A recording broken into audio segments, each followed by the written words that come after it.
Hey guys, welcome back to my channel. Today we're talking about something all of us really do, code switching, especially in the workplace.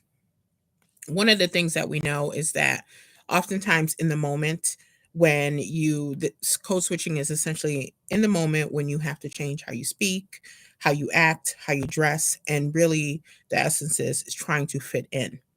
So we're going to dive into three main reasons why people do this. Okay. The number one reason that I found that people do this is because they want to fit in, right? They want to be accepted into the work culture. First, from there, the first up is a lot of us switch because we want to feel a part of a team. We want to connect with our colleagues. We want to build relationships and we want to feel like we belong. Everybody has a sense of belonging. It's one of the top priorities when we think about Maslow's hierarchy. We all want it. Okay. So it's essentially human nature and we want to accept it. So that's the number one reason of why people code switch. Number two, they want to maintain professionalism. Oftentimes, if you are, you know, coming in with a different style of language, a different style of character, that may not resonate with everybody. And you're going to be judged by that. So when we think about it, many people code switch to sound more polished, more formal, to be more accepted into the culture, whether it's in a meeting. Okay, maybe you have to tweak what you have to say so it's not misinterpreted.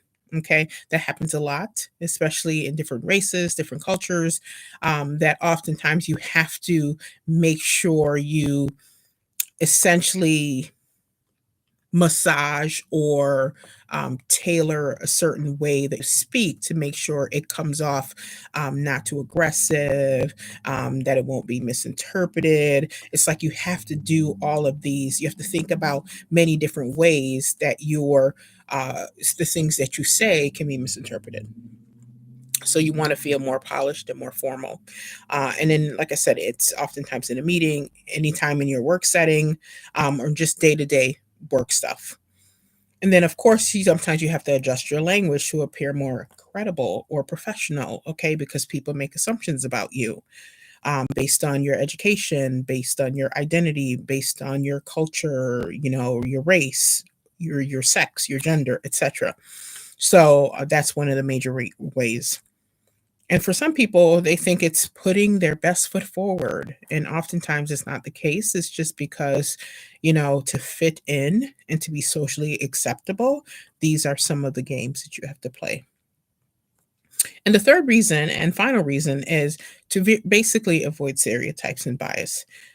Some of us switch so that others don't make assumptions. I think I talked about this a little bit in the second bullet, but people oftentimes, when they're especially not used to working around a certain type of people or certain populations, multiple different populations of people, all they know is their assumptions about that group, what their families, what their communities have passed on and said. And just because you work in a building with a lot of people from a lot of different backgrounds doesn't mean that you actually work with those people.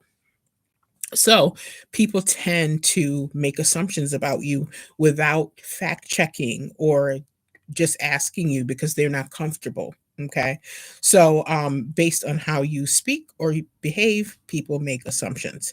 So, and idea also behind that is if you don't speak a certain way, you don't align with certain mission and vision values of the organization. Okay. And it's also a way to protect yourself from unfair judgments or stereotypes. This is very common, and people have to kind of put on this mask to protect them because if they show up in a certain way, it's going to be targeted oftentimes. It's going to be misinterpreted, and then that you get picked apart by these individuals who you work with. They constantly misinterpret what you say. That sets you up for